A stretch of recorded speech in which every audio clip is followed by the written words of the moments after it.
Welcome to the Grow My Salon Business podcast, where we focus on the business side of hairdressing.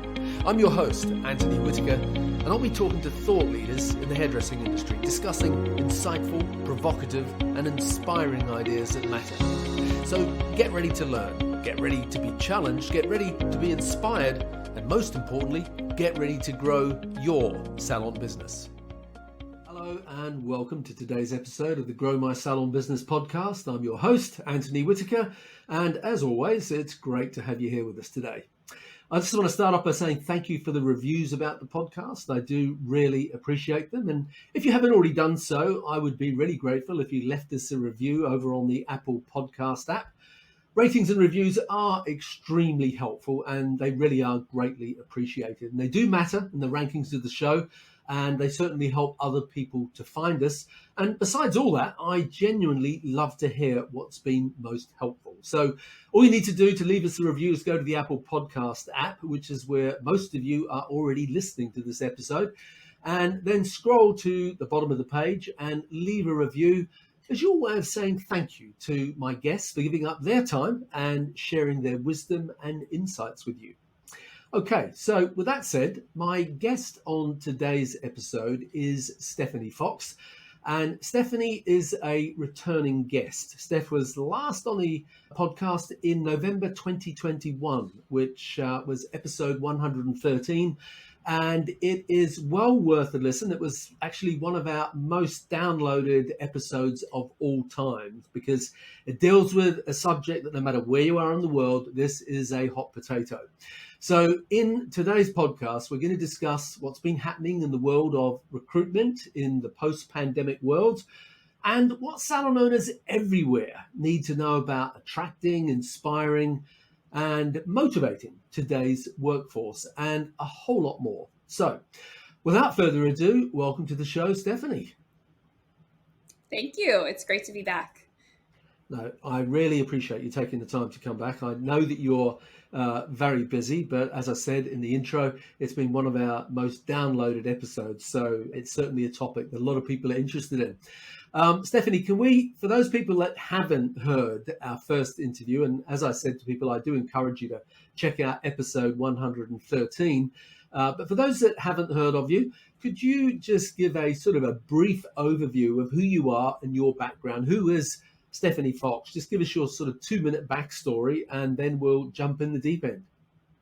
Absolutely. So I guess to start with, Stefanie Fox is a hair colorist. So I started the industry technically and moved through into multiple roles, consulting and educating. I'm eventually owning my own salon for 10 years that I then sold in the fall of 2020. And over the last 5 years, I've been building this brand called Talent Match, which is a team building agency that focuses in the beauty industry specifically. And I think what drives me personally that through my entire career is learning, and it's data, it's facts.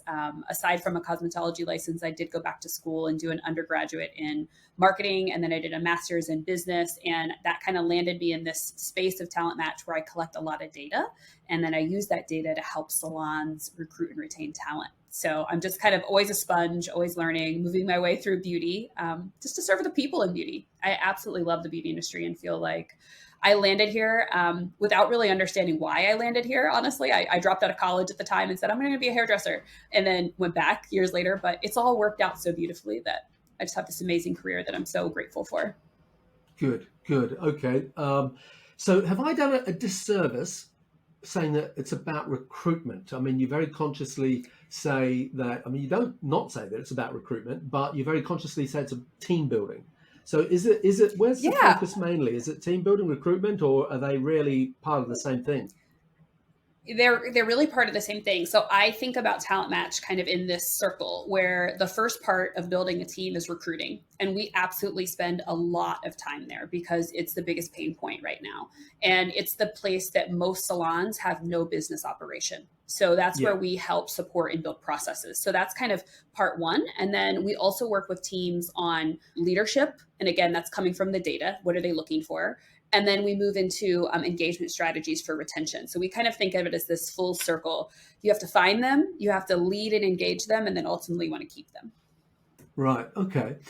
Now, I love the fact that you have a degree, a marketing degree, started as a hairdresser, a marketing degree. I think when hairdressers take their education academically, not instead of hairdressing, but as well as hairdressing, it makes them even stronger because in both ways they come at the industry with a wider perspective and a wider understanding of, I don't know, business, finance, marketing, how the world works, and that can only be a good thing. I love the fact that what you talk about is based on research and real data. And sometimes in our industry there is a shortage of real data. There's a lot of opinion, there's a lot of emotion, there's a lot of hysteria, heaven forbid.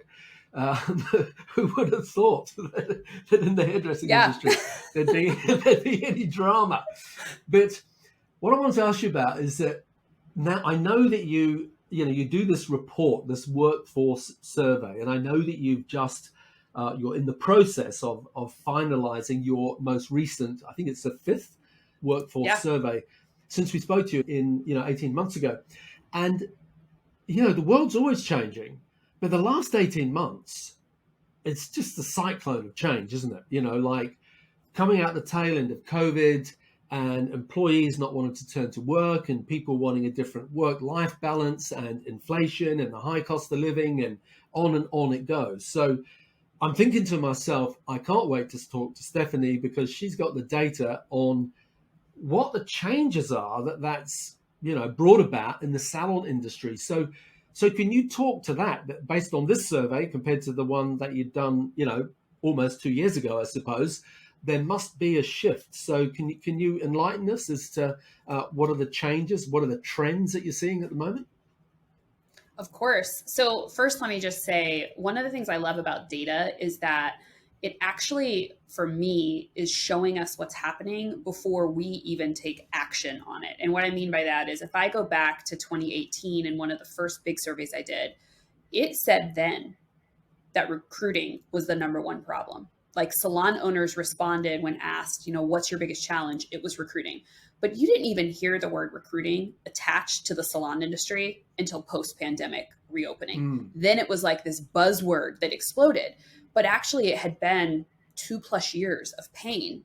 It was just kind of this undersurface. And really it's that reality, that slowness to change and work on a problem that started my research, because I would be at all these events and I would be talking to owners and everybody would kind of just complain and dramatize what wasn't working. And nobody was really understanding the root of what wasn't working. They were just kind of forming opinions around it. And so I'm like, we need to really know. So I started the research.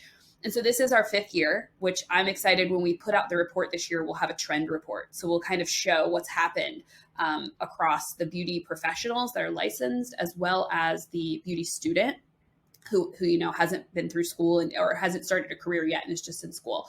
So it's going to be really interesting. And this year there have been some changes. And when I think about those changes, they're not brand new, but they feel new to us because we haven't evolved yet to meet them. And so example would be growth is now recognized as the number one reason I pick a salon to work in. How are they going to help me grow? So if I look back over the last 3 years of data, growth was was kind of inching. I would say 3 years ago, it was inching towards team. Team sat in the number one spot. The people I work with, that's what's going to make me pick you. And so you had, team in number one, growth in number two, but there was a pretty big gap. Then 2 years ago, that gap was closing. Last year, they were almost neck and neck. This year, there was a substantial increase and growth took number one by quite a bit. Team sits in the number two spot. So I think that's fascinating to say that over the last 3 years, we knew it was inching closer as a top priority. But what have we done to make sure that we're telling a story of how people grow in our businesses so that they want to work for us? Because really the gap that I work on with salons and that exists in our industry is all this amazingness inside of our businesses. I call it your magic. Nobody knows about it because we don't talk about it. We don't put out there all the ways we help people grow. We just say things that are quite generic, like, oh, we have an amazing education program. You'll have a 401k and benefits, and here's your compensation, your percentage of commission. But we don't actually storytell the journey of growth inside of our business, whether that's their technical growth, their personal, their professional, them buying a home or a new car or, hitting $100,000. Like, we don't showcase that. So Yeah. nobody knows it's happening. Yeah. That's interesting. I don't know who said this. It may have been you. I listen to lots of different podcasts and read lots of things going on in the industry. And someone said this sentence, and I've said it before on the podcast, but at the time it was just one of those things. It's simple, but it made me go, "Oh wow, that's important." And it was this. They said, and I wish I could remember who I could credit for this, but they said, in the old days, meaning 20 years ago, you used to advertise for staff, and now you have to recruit. And it was, I mean, they're just words, but I just, when I heard that said the first time, I thought, oh my God, there's so much in that. Because yeah, you used to put an ad in the paper pre-internet, Mm-hmm. when I had my salons in the 90s and stuff. I mean, you advertised for staff in printed media. And then really it was the 90s and noughties that people started, just sort of left printed media and pretty much went, towards digital media and social media to advertise for stuff. But now, as you've just said, it's not, you're just not going to survive if that's your approach. You have to go about Yeah. recruiting. It's not just advertising, it's recruiting. Yeah. And part of that is, I love the way you worded that. It's about telling the story of who you are and what you do. So, yeah. Okay, so that wasn't a question. That was just me having a rant. But how are you seeing salons adapting to that? What are they doing Well, that's the different? biggest struggle, yeah, the salons that are successful at recruiting are getting really savvy at telling their story about their team, their growth, their leaders, their education, their flexibility. They tell that story in the schools and online, and they put it out there. They're not telling generic, or they're not posting generic job postings anymore. The posting reads like a story. It reads like this idea that you want like your oxytocin level to kick up. You want that love hormone to like ignite in you so that you're physically leaning in to the content and thinking, I want to work there or I want to interview there. And so my marketing background, which I never realized would land me where I'm at today, but it's serving me so well because it's recruiting is storytelling. Recruiting is marketing. So I often, when I work with salons, we talk about you are telling your team story. And what's awesome is you already know how to tell a client story. It's how you build a business. You marketed for clients. You showcased great hair. You showcased your great consultation. You showcased great customer service. Well, now you have to put on your what's great about my team. So like in my boot camp that I run, one of the activities I do is I have the leadership create a brag statement.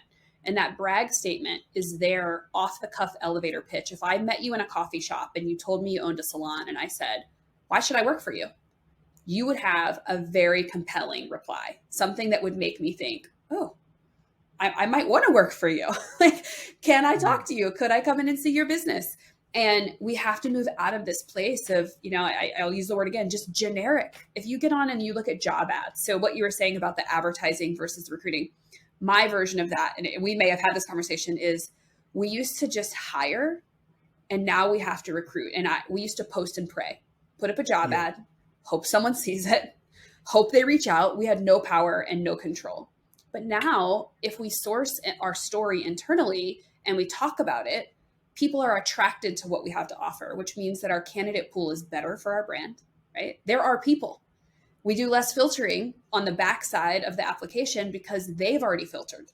They don't want to work somewhere that they're not interested in working. So if we make it easier for them to self-filter, we get the right people. Yeah, you said something in our last podcast, which I have repeated many times to anyone who will listen.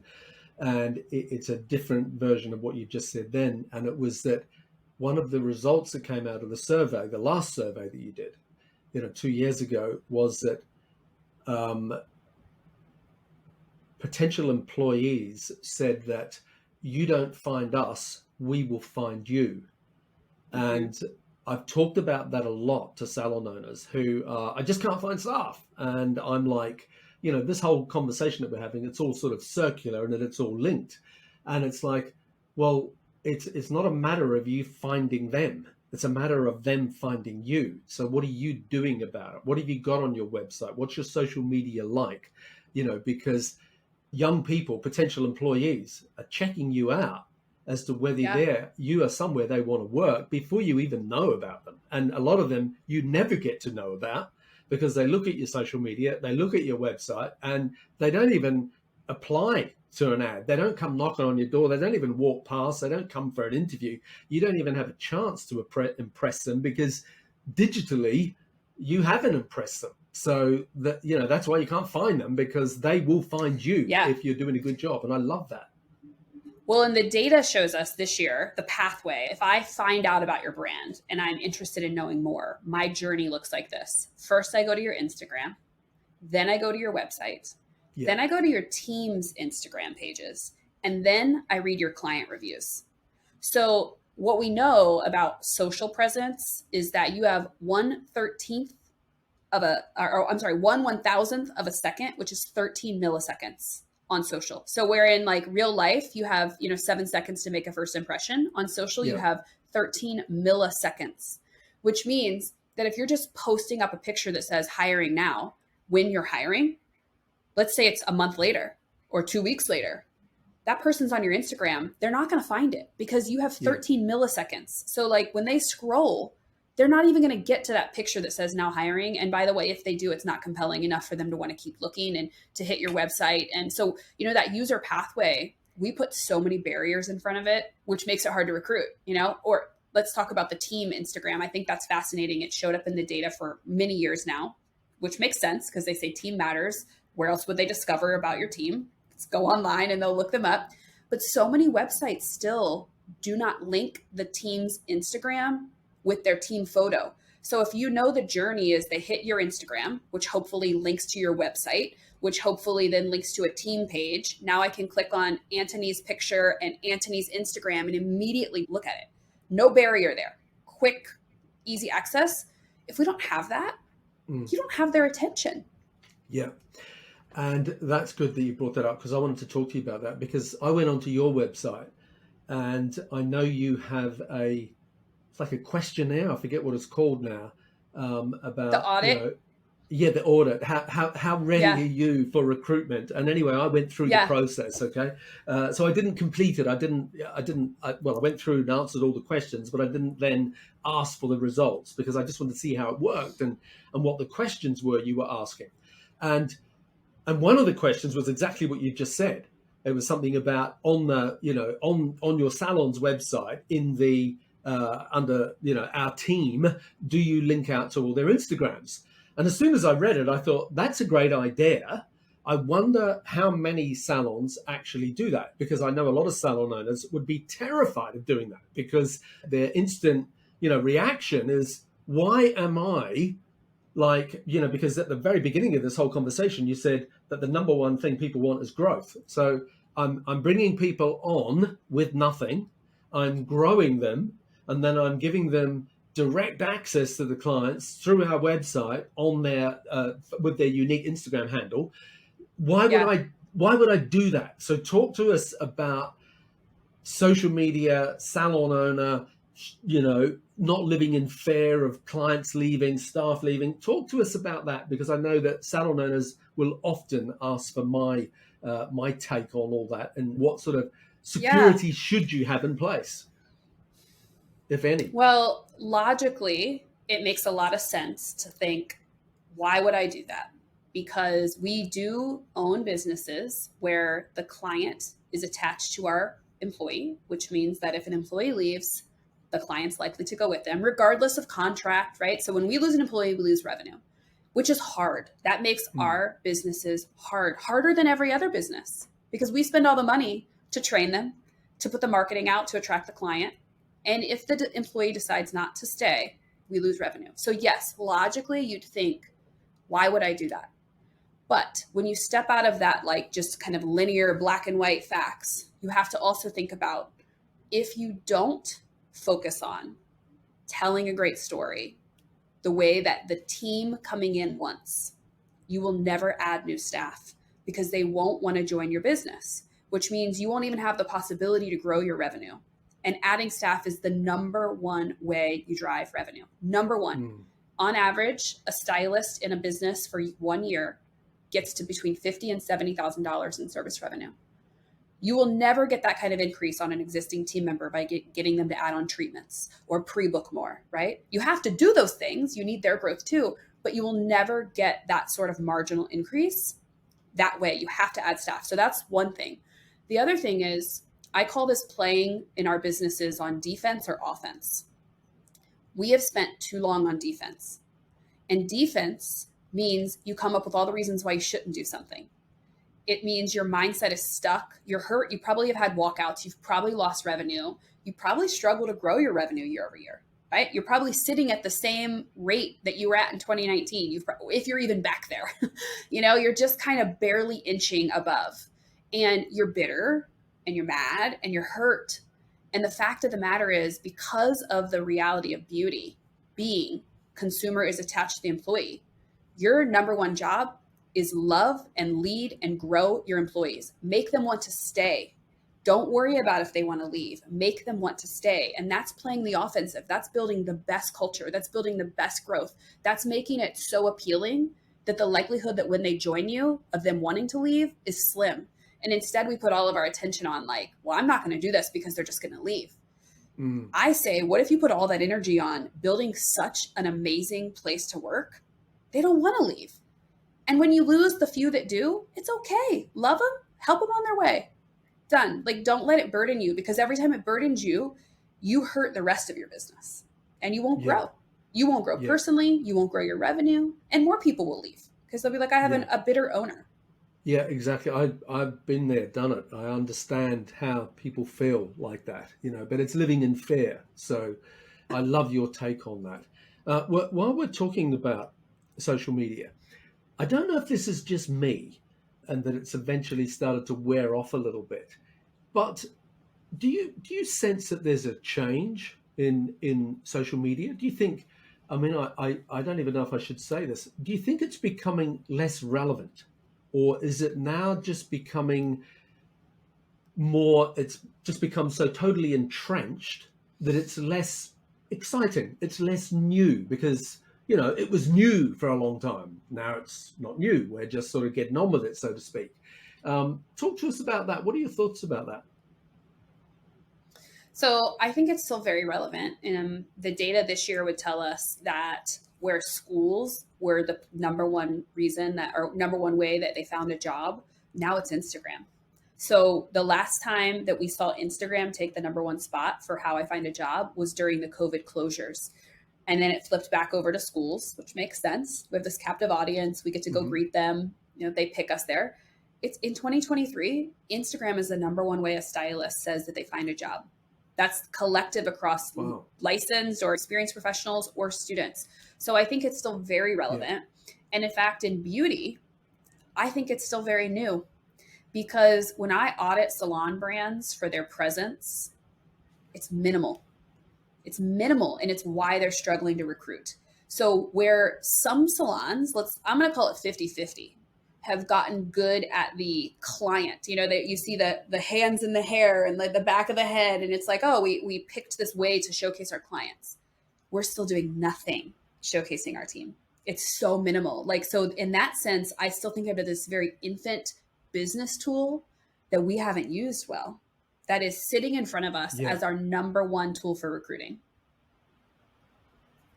Yeah, interesting. Because on the flip side of all that, you do hear a lot about, there's a lot of talk about, TikTok more than anything, and the fact that it's Chinese owned, and, different governments are looking at different ways of restricting, the use of it. I was just reading the other day about a new, it's also owned by ByteDance. It's called Lemon8. Have you heard of that? I haven't. Mm-mm. Okay, it's a new social media app called Lemon8, 8 as in the digit, the numeral 8. And apparently it's got a lot of traction already very quickly, and it's described as Instagram meets Pinterest. And in this, this world of social media that changes so quickly, it'll be interesting to see what sort of traction, that does have, because with a little bit that I've already, been reading about it and seen about it, it seems to be, maybe it's going to be the next big thing. Who knows? There's, constant next big thing always going to happen. So, okay. One of the things I wanted to ask you about, which has changed since we last spoke, was how, post COVID, there was a big shift for people not wanting to work full time. I'm not talking clients, I'm not talking hairdressers here. I'm talking about our clients wanting to work more from home. And by and large, in varying degrees, the workforce all over the world has catered for that, and you see lots of people that now do a 3 or 4 day week in the office and then, 1 or 2 days from home. And it's interesting seeing that settle down. The question I wanted to ask you about is that having any impact? I mean, it's not directly talking about recruitment here or team building, but do you see that having any impact on salons with any of the data and discussions that you have with people? I do see it having impact because we see a lot of stylists who also want that sort of flexibility. So we've had a lot of conversation in the last 2 years about, wanting to not work weekends, wanting to not work evenings, wanting to have their own kind of structure that feels more like Monday through Friday or Tuesday through Thursday, whatever it is, but they want to end early in the day, or early evening and not be there over the evenings. And so what's happened with recruiting is a lot of our staffing challenges are these gaps in hours that senior stylists no longer want. And salon owners feel they can't recruit into those hours. And I think the opportunity there that I see, because when I ask in the data, do you think working weekends should be optional? 50% of them say no. They say no. So if we're talking about the student and we're saying, hey, the student says 50% of them think working weekends should not be optional in their first year. So that's half of the beauty population, right? Who says, I think I should have to work weekends straight out. And then there's more of that say, after a year, I think it should be optional, right? Or after I have a full clientele, which by the way, they think a full clientele will be in their chair in about 1 year. So again, we're kind of in that after a year mark, the students are thinking that they should have flexibility in their schedules, which until then allows an owner to fill evenings and weekends, especially with the right conversation. One of the data points that I think is interesting when asked, why do you pick a salon? Number 1 is growth. Number 2 is team. Number 3 is flexibility. Number 4 is education. Number 5 is leadership. So if I have a candidate come to me and say, I want to work for you, but I don't want to work evenings and weekends, I, as the leader, have to think about 2 of those data points. Number 1, they want to grow. Number 2, they care about, or number 5, they care about leadership. These 2 points, I have to show up as a leader that can have the conversation that says, let's talk about your goals. If you want to work here and earn X or achieve X, here's how we do that. Here's how our leaders and mentors guide you. Here's what your schedule should look like where we know you're going to be the busiest. Here's where clients are, the heaviest influx. I have to be able to have that conversation, not just cater to, oh, I don't want to work evenings and weekends. That's not to say that you shouldn't have flexibility, because that's point number 3 they care about. Maybe it's not every evening or every weekend, but if you don't step up as the leader when they're telling us clearly leadership sits in the top 5 reasons they pick you, growth sits in the top 5 reasons, you might attract and recruit people in and they'll never stay with you. And it's like that self-fulfilling prophecy that they're all afraid of, which is they're going to attract them and build them and they're going to leave. It's like it's this full package. You've got to show up with the full package. Yeah, it's interesting talking about leadership, because I'll often say that most salon owners, I deal a lot with salon owners, and I include myself in this, that most salon owners, when they open a salon, they are completely unprepared for the reality of what it really takes to run a business in the context of financial systems and all that sort of stuff that you put in place. Yeah. But I think another thing that people give no thought to is that if you open a salon and you're going to employ people, you have to become a leader. And I think very few people give any thought to that. They just think, I'm going to open a salon, I'm going to make it look pretty, and I'm going to make lots of money because it's going to be my salon and I'm going to be the boss. And it's going to be really cool and a great place to work. But what they never give any thought to, as you were just talking about then, is that role that you have to develop and the skills that you have to develop to be a leader of people. Because if you're not a leader of other people, you are not going to build that business, and you're going to fail miserably. Talk to us a little bit more about that, because I love your take on that. I think the number one skill that a salon owner needs to cultivate and strengthen is resiliency, because leading is painful. Leading is emotional. Leading Yeah. hurts, and if you get drugged down into all of the harder sides of leading, your feelings will rule you. So you have to understand how to move beyond the way you feel about a situation and see things bigger, which means you have to be resilient. And, I have a master's in business, and I say all the time, I went and opened my salon thinking, I have a master's in business. I'm going to be great at this. I've been in thousands of salons for years all around the, North America. Oh my gosh. I basically, spent a bunch of money on a piece of paper because I got my education in business, owning a business. I learned nothing in the grand scheme of things when I took my MBA compared to what business ownership taught me. Yeah. And leading is the same. But I think I see a lot in beauty. We don't develop that resiliency to not be defeated when things don't go the way we thought they would. It's hard to look in the mirror when, I had two people leave my business in 2017. It was $200,000 in revenue overnight. It was heartbreaking. They had worked for me for 7 years. I mean, it took me 9 months to rebuild. I was terrified. It was so hard, but what got me through it was working on my emotions so that I didn't let the way that I felt about that one situation be that poison snake in my whole business. Like that leadership development is so critical to ongoing success because it will steal your joy and then you can't lead well. Yeah, I agree. I mean, the world needs leadership now more than ever. This industry needs leadership more than ever. I think everywhere does, doesn't it? Leadership is so important. Everywhere. It does. Everywhere. Underrated in so many ways. One of the things that we spoke about last time was the salon suite phenomena. And I mean, it's been around a while now, like 20 odd years in the US. And it is, growing elsewhere as well. There's a big independent movement, full stop. I mean, in the UK, there is 63%, I think was the figure I last read, 63% of hairdressers are self-employed.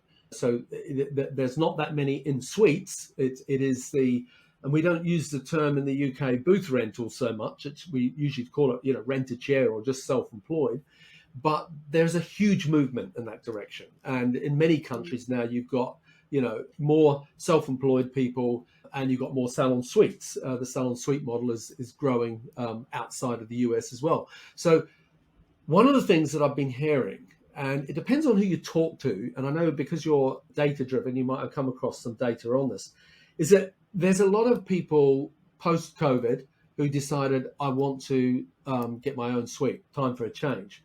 And I think some of what was driving that was the safety aspect, the perception that if I'm working in a small room with 4 walls and a door and just me and one client, the client's going to be feeling safer. I'm going to be feeling safer.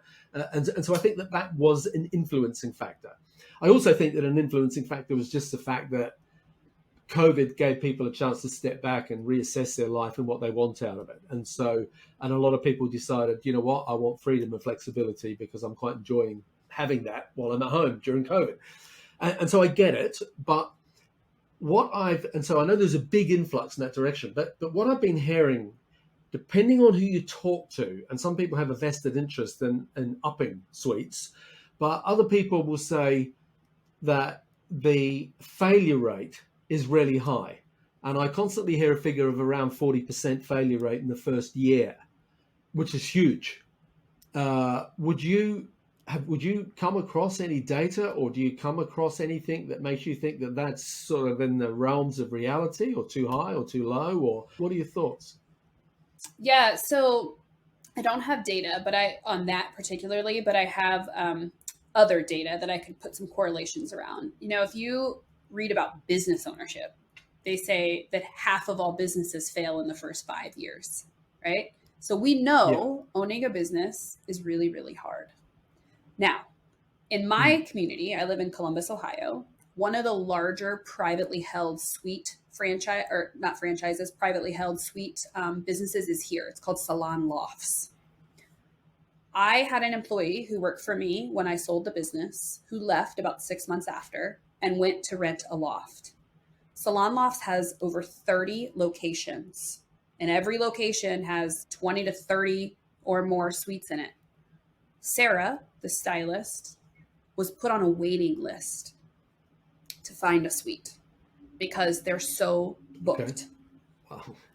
So, I look at it and I think, me personally, I'm an entrepreneur. And I love entrepreneurship. I love the ability to have freedom and flexibility and all the things that entrepreneurs want.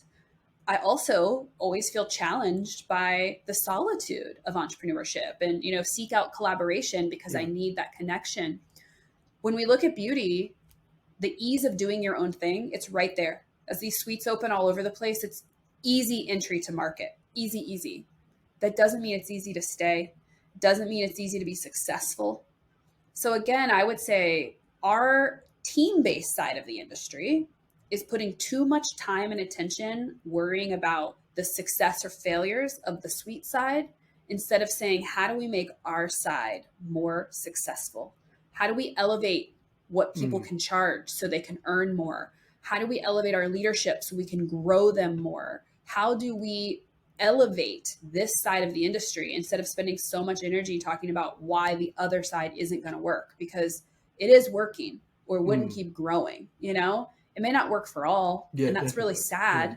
It's really sad. The ones that go in, if they leave the industry, especially if they didn't make it, gosh, it makes me sad. I personally am pro do the work you love. And like that's my personal mantra. Do the work you love. So if the work I love is going to take me independent because I can't find it in a team-based space, then I should go independent. If I can find it in a team-based space, I should go work on a team. And that kind of comes back to the recruiting aspect is the suites are incredible marketers. And they have been for the decades they've been in business, the big ones. We collectively, the team-based side of the industry, we're awful at marketing what's so awesome about us. So I personally believe, and when I look at my data, I have a lot of data sets that correlate to this. The reason they think they should go rent and the reason they think it's better over there, there's two reasons. If they're new to the industry, they think they can't have all that in a team. And that's a lie. You can have flexibility. You can earn great money. You can work with amazing people. You can have it all and then some, but they don't know it because we don't talk about it. Then if I'm an experienced stylist, they think they can't have it because there's too many owners who have put stakes in the ground and said, these things aren't possible. I can't let you not work weekends. Until you're 8 years in, 10 years in. I can't give you this kind of flexibility. I can't pay you more. I can't. So like we have handcuffed ourselves and made it failure like inevitable if we do not decide to grow. Personally, as business owners and salon leaders and managers, we have to stop saying what isn't possible and listen to what they're telling us and make it possible. Or they will pick easy access, which is rental. And who knows what that means for the industry, because not everybody's cut out to be a business owner. So are we going to lose a lot of our industry if they go that route? I would say yes, because it is hard to run and own your own business. Yeah, and that's a shame because people just wash through the industry, Does the data say, or what does the data say as to how long the average person is in the industry in the US? So the average person is in a salon, first job, 2.8 years. So that is when they leave their first job. I don't have data that says how long they stay, like long term, but I can tell you that I have a data set from the population that takes the survey, and I ask them, like, how long have you been in the industry? And about 20% of that grouping is in the 10 years plus. And then everything else is kind of earlier than that. So a lot of young people in the industry. Yeah. One of the things that when we spoke last time, and you gave me a list of like the top 5 things, and you've given me a list of the top five things this time, but there's one word you've left out, and I'm not sure if it's an oversight or whether it's no longer made the top 5. Do you know what the word is I'm alluding to? Autonomy. Because last time autonomy was really important, that they wanted autonomy. And I remember, talking about, well, what do you mean by autonomy? And it was that ability to make their own decisions. And, it's sort of close to freedom, and Yes. flexibility. But is it not, has autonomy not made the top five anymore, or have you sort of merged it with freedom and flexibility? It didn't make the top five this year. Hmm. My Okay. assumption, this is not data based, but my assumption from looking at other things is that they really meant by autonomy, the number one driver there was schedule flexibility. I think that was Yeah. for them Okay. the biggest amount of freedom. It definitely connected to the way I dress, my ability to have input in salon experiences and services. That mattered too. But I think flexibility was the number one element of autonomy. And I believe that's why we've seen flexibility stay in the top five, but the words autonomy or freedom are sitting below that because they perceive if they have flexibility, that's the level of autonomy they really need. Right. Okay. Because for some people, autonomy was about I want to choose whether I wear a uniform or not. Yes. I want to choose whether what I charge for my services. And like when people want to choose what they're going to price themselves at, etc. For a lot of salon owners, that sort of is turning into the tail wagging the dog, so to speak. And so that's what I think of when I think of autonomy. That it's like, hang on, I'm building a business here. It's a brand, and there's certain elements of it that, as the owner of the business, that I need to control. And so I will determine your prices, and I will put the prices up when you have reached, certain levels, and I work out the pricing based on what it costs me to run this business and pay all the overhead, including your wages, et cetera, et Mhm. cetera. So I sort of grapple a little bit with autonomy and how far it goes. Do you know what I'm saying? Yeah, absolutely. I think that as business owners, our desire is to have some element of control so we can identify the outcomes we're trying to achieve. If we have goals and we don't know the steps to reach them or have some sense of control over those steps, it feels like how would we ever reach them? How will we get there? And Yeah, for me, yeah. when I look at the other things talent says matter, they want to grow. It's the number one thing. So you have to use your skill as a leader and your knowledge to help mentor and grow them, right? And Mm, show them the way, yeah. regardless of you need to know their outcome. They're coming to you because they don't know the path. They know the outcome. So Mm, you know the path, they know the outcome. You have to lead them down it, and if pricing is in question as an example, then you have to help them understand when raising prices makes sense. And that for me comes back to yeah. our level of relationship as a leader. They tell us three things: they want trust, they want respect, and they want communication. That's what they qualify as like a great leader that feels like a friend, because that's the other word they put in there with leadership is I want my leader to feel like a friend. So it means I trust you, there's respect, and we can communicate. When those things exist, I have earned the right as your leader to tell you, I know you want to charge $200 for a haircut, but if you do it right now, let's talk basic business, supply and demand. It's not going to work. Here's how we're going to get you there. I have to be able to have that Mm, conversation, but I have to have the connection and the respect. And if I don't, they're going to look at me and say, I think I can do that. And I'm going to go over here and do it. So we yeah. Yeah. oftentimes like cart before the horse. It comes back to that leadership piece so much, and our skill to help them see we have their back. We want the best for them. We're here to help them grow. Also, we're not trying to control them or their earning potential or their schedule or what they wear. None of that really matters. It's the outcome that they want, and that we have the skill and the knowledge to help them on the journey. Yeah, good. Okay. With all the data that you come across, what does the data say about the earning difference between an employed stylist versus a booth renter or suite operator? Is there any, clear data about that? Yeah, so the only data that exists for what suite renters earn lives inside of the POS systems of those large companies. So Sola, as an example, uses Gloss Genius. So the only access to the Mm, average actual earnings of an independent lives in those places, which is not publicly shared. So all we can do is sure. guess, right? What are people earning? Mm, We obviously can look at what teams are earning if you're employee based, but there's a lot of speculation around, are they successful? Do they earn as much? I can speak to Sarah, who I was speaking about earlier, who left my salon earning about $120,000 a year. She was 5 years into her career. And she took an immediate hit when she went independent, which dropped her down into like the $50,000 range of earnings in her first year. So she took a substantial decrease, and it's taken her almost 3 years to get back to 100. She's getting there, Right. and she also is very focused and driven, but it's taken a while. So it's possible, but she took the hit to do it. Yeah. Okay. So, I mean, I hope Sarah doesn't mind me talking about her. I don't know her, obviously. I'm just going to use her as an example. Yeah. So, obviously, if she was working for you and she was earning 120 grand a year, is that what you said? Yes. Mm-hmm.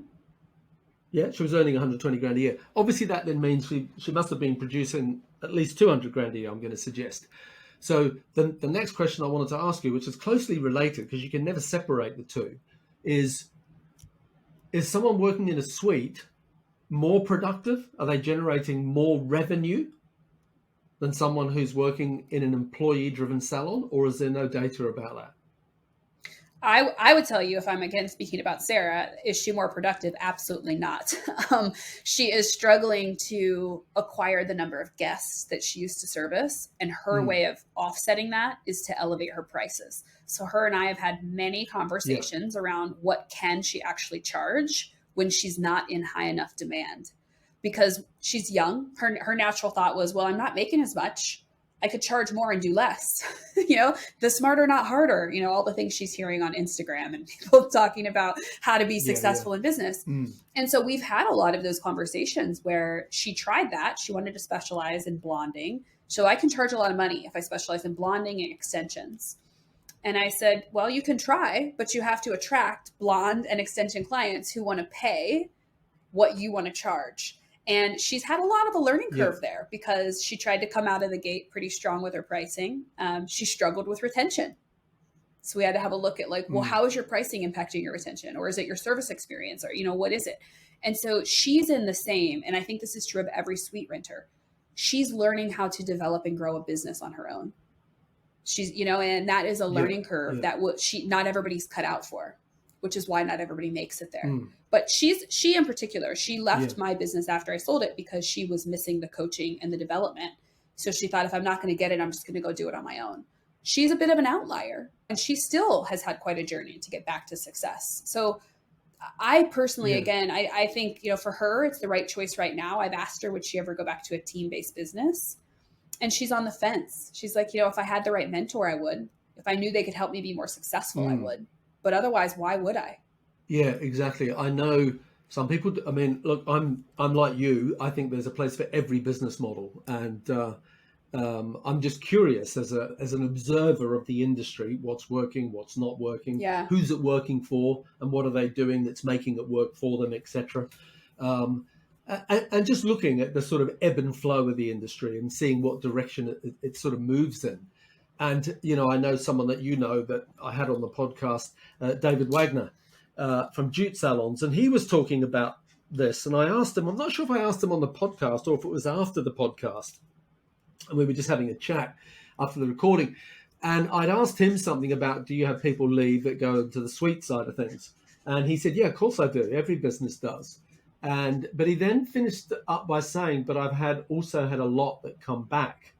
And people go out and they try something different, and then they do come back. And he even had a name for them. He called them boomerangs. And he was very happy for them to come back because they'd gone out and they'd seen what the alternative is. And there's an upside to it: freedom, flexibility, autonomy. You're your own boss. Charge what you want. Use whatever products you want. Yada yada yada. And some people will make a lot more money in the process and absolutely love working independently. Other people will realize that actually this isn't a fit for me and I'd rather go back to a team environment. So you've got to you've got to try it, I think, to know, don't you, as to what sort of person you are. I know for me, I wouldn't want to work by myself. I would very much want to be part of a team, and as a client also. So when you were talking about Sarah's retention rate, as a client, I love going into a salon where there's an atmosphere and there's other people and there's a whole vibe going on. And I can't see that I would like that as a consumer in a suite. That's just me. I know other people would go, no, that's what I love about it. But, that's just me. So, Yeah, interesting. Do you see? I actually had another guy on the podcast. I think it was episode 156. His name is Blake Evans, and we were talking about his business model. And he has a partnership business model, or he is a partner in a business of. There are 14 partners in it, and they have two salons. I forget exactly where they are. I think they're not that far from where you are, Columbus, Ohio. People will probably kill me for saying that when they know how far apart it is, because America's a big place. Are you familiar with who I'm talking about?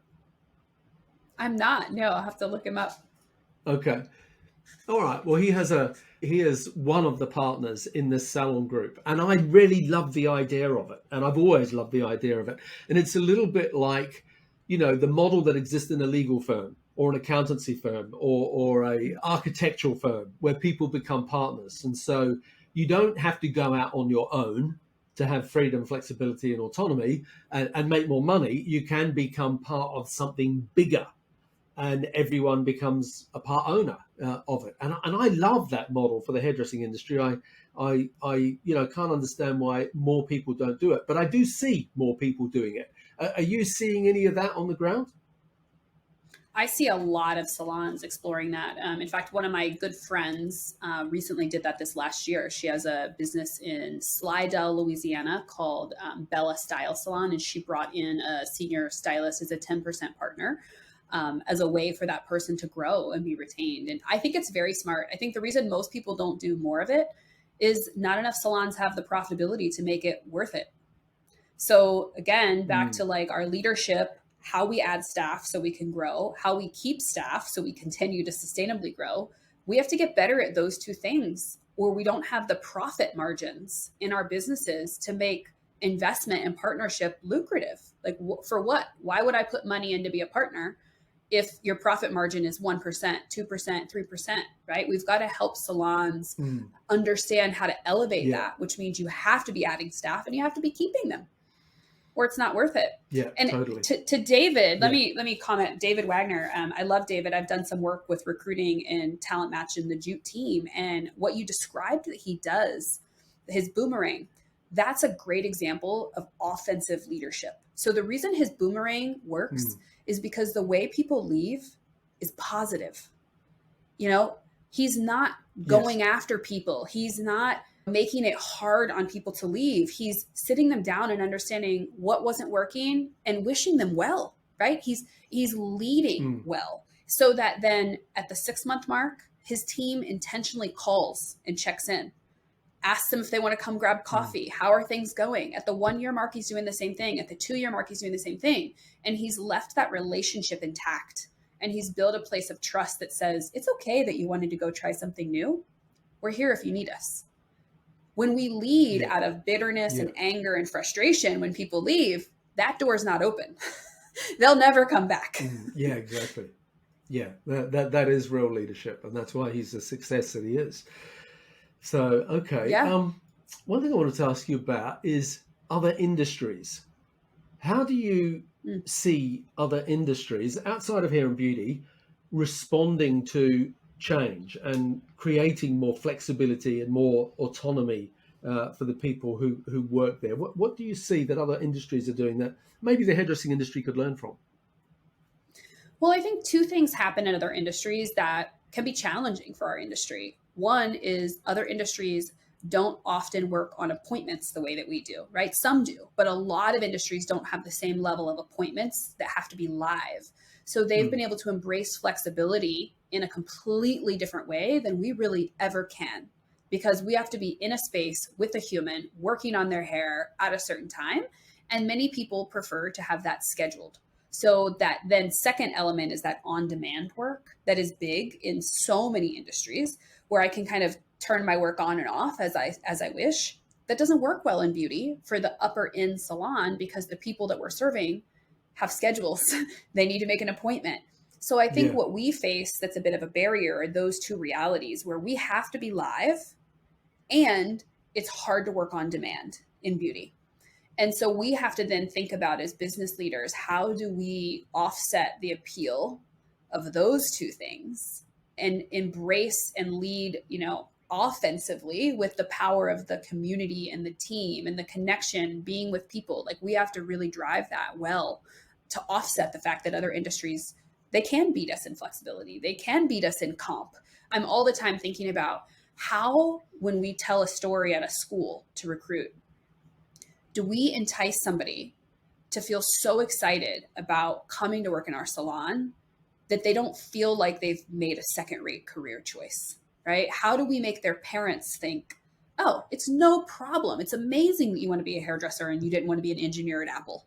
Like, how do we elevate the thinking?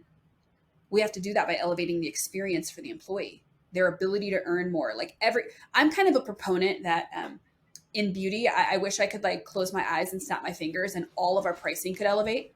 Like, we could all just say, we are artisans and we should charge more. And that probably sounds very millennial of me and like, oh, you just charge more for, doing the same thing. I don't believe that at all. But I think that we've undercharged forever and we've been seen as second rate. And we know that's not true. And the pandemic proved consumers don't think that's true. And so if we want to build career opportunity for people, if we want to be able to afford the benefits packages, the compensation packages, the appeal to come work in our team-based, employee-based businesses, we have to be able to charge more because there's just not more money there to do those things.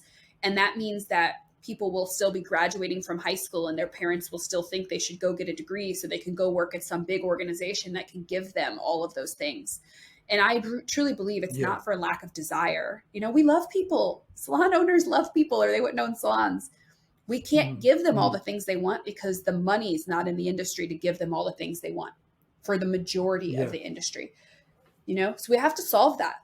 We have to solve that so that we can make it a more lucrative place to be. And it is lucrative. Like, don't get me wrong. It is a lucrative industry, but there's big discrepancy between what you can do here and what you can do in other industries when you put the full comp package on the table. And there's no reason for that. We've got to fix that. Yeah. And I think that you mentioned Sarah and the sort of money that she was able to earn. And that's fantastic, to earn 120 grand a year. I mean, that's phenomenal. I mean, that's triple the average American wage. And I think people need to remember that. That is a hairdresser earning that sort of money. And why the hell shouldn't they? They should. Yes. They should be able to. But she worked hard for it. And it didn't take 5 minutes. I think you said 5 years. It takes time to build up a solid client base and to be really productive and to build up that loyalty and to sort of know who you are and know where your strengths are and know how to really build up a book like that. And when you do, you get rewarded accordingly. But it took her X amount of years. And I think one of the challenges is that maybe, and I think social media is partly responsible for this, is it makes people think that they can do that and they can do it really easily. It's not easy. Sarah is, I'm not going to say Sarah is the exception because other people do that as well. But what percentage of people can do that? Do you know what I mean? Can 20% of people in our industry do that? Can 30%? Can 50%? I don't know what the number is. You don't need to know what the number is. But the reality is that not everyone is able to do that, but that you can do that if you put the work in and if you develop the skills and you respect the fact that it takes time and it takes discipline and it takes loyalty. I mean, we mentioned David before. I don't know if you know, I interviewed one of his staff on the podcast 2 or 3 weeks ago, Denise Daring. And I loved talking to her. So if you haven't checked it out, then and you listen to this now, you've got to listen to it. But one of the things the reason I was interviewing her is that she's one person I'm interviewing and I'm going to interview another couple who generate ballpark $500,000 a year behind the chair. Now, that is a boatload of money. Do you know what I mean? $500,000 a year she's producing in services. And no matter how you look at it, that is fantastic. But part of the conversation was also, and I've been in the same salon for 28 years, Anthony. Do you know what I mean? It's like loyalty. It's like graft. It's commitment. It's, there's so many other components to being that successful. And it was very refreshing to talk to her to find that, she wasn't a backstage celebrity hairdresser. She wasn't doing the models on the cover of Vogue.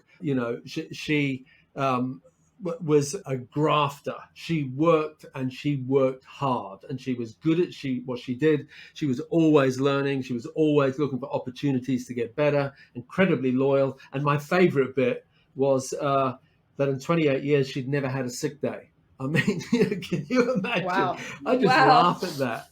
Having someone who's never called in sick for 28 days. I mean, 28 years, that's just amazing. Look, we do have to wrap up. There's a couple of things I wanted to ask you about. So first one, just a short answer if you can. What would you do differently if you were someone opening a salon today? What would be 2 or 3 things you'd go, well, I'd do this, this, and this? Yeah, number one is I'd have double the money I thought I needed, because you're going to need that money. So I would have more cash up front to do it. I would invest in a mentor and coach through the process of building your business so that you don't get defeated, you don't get run down. And I would make sure that you're doing it because you love growing people. Because if you're in it for any other reason, you're wasting your time and your money. Yeah. Well, you obviously love growing people. That's obviously your reason you're here, so to speak. You've got so much to give to that side of the industry. And that leads into the next question, which is, we're talking about, millennials, and now we talk more and more about Gen Z. And Gen Z now make up a big percentage of this industry. I think the oldest one, Gen Z, is 26. So we've got a lot of people in this industry all over the world, between the ages of 18 and 26. So Gen Z are the people that dominate maybe this industry at this point in time already. And it happens quickly. And I was reading recently about the next generation. And the next generation after Gen Z is called the Alpha generation. And they were anyone born, depending on what you read, after the year 2010. So here we are in 2023. So the oldest person, Alpha Gen, is 13. So they're not that far off being in the workforce. Another 3, 4, 5 years, definitely they will start coming into the workforce. And I'm curious as to what they will be like, because you think of what they've just gone through and going through, economically, politically, COVID. There's been so much upheaval in the world. Any predictions? I know I don't give people any warning about the questions I'm going to ask them, but any predictions about what you think Alpha Gen will be like? Well, I'll give you my prediction that's bucketed in lots of hope, which is that this generation experienced isolation in a way no prior workforce generation has that's living today, right? Like they experienced this. Yeah. And I hope that means that they crave more than ever relationships and working with people that put in them the awareness of how important those connections are and that live time with people. So for beauty, I hope that means that we see a lot of people really lean in to be part of teams and grow. When you were speaking about David's team member, and I was thinking, wow, 28 years and all this success, but also she had great leadership, and that leadership helped her stay the course through all of that time and the hardships and the hard work. And even Sarah, in my example, she worked for me, she left, she still calls me, she still messages me, she still meets me for coffee and asks for help, and as she's rebuilding herself. Just last week, I got a text message from her. She was at dinner with her husband, and it said, I have to send you these numbers on my retention. And she said, sorry if I'm going to swear. She said, so that you can kick my ass here, because I'm really not doing well with this, And so the people that hang in and put in the time and they seek out the mentorship, they're the success stories, going out on your own and just thinking you're going to live in a silo and get there. Like, wow, you're not. Nobody gets anywhere alone. That's great. So I hope that generation that's coming up, because they've experienced it firsthand, they really thrive in that community space. Yeah, it'll be interesting to see. We won't have to wait long for it, for sure. No, we won't. They're going to be coming into beauty school soon. Exactly. Yeah, exactly. Okay. All right. Well, on that note, we do have to start wrapping up. Where can people connect with you on Instagram or other social media channels? Yeah, so Instagram, you can find me in two places. You can find my kind of personal leadership space at Steph with an F _Fox. So that's all things kind of beauty, leadership. I share a lot of data there. And then also I have Talent Matches Instagram, which is at Salon Recruiting. So there we, again, share the data and all the resources to help you build teams. Yeah, good. Okay. I will put those links on our website, growmysalonbusiness.com, and in the show notes for today's podcast. And I highly recommend that you check out what Steph is doing on the Talent Match. Is it talentmatch.biz? Yeah? It is. Yeah. Talentmatch.biz. Yes. It is. Right. Yeah. I highly recommend that people check out her website. There's some great resources on there, because recruitment is a big issue no matter, who you're talking to and no matter what country. So we need to wrap up. If you're listening to this podcast with Stefanie and have enjoyed it, do me a favor, take a screenshot on your phone, share it to your Instagram stories, and don't forget to subscribe and leave us a rating and review on the Apple Podcast app. So to wrap up, Stefanie Fox, once again, I've thoroughly enjoyed having this opportunity to talk with you. You are a real fountain of wisdom and knowledge for the people component, amongst many other things, of the hairdressing industry. And you bring, so many great insights into it. So thanks for giving us your time again today. Of course. Thank you for having me. It's always a pleasure. Cheers. Cheers. Thanks, Stefanie. Thank you for listening to today's podcast. If you'd like to connect with us, you'll find us at growmysalonbusiness.com or on Facebook and Instagram at growmysalonbusiness. And if you enjoyed tuning into our podcast, make sure that you subscribe, like, and share it with your friends. Until next time, this is Anthony Whitaker, wishing you continued success.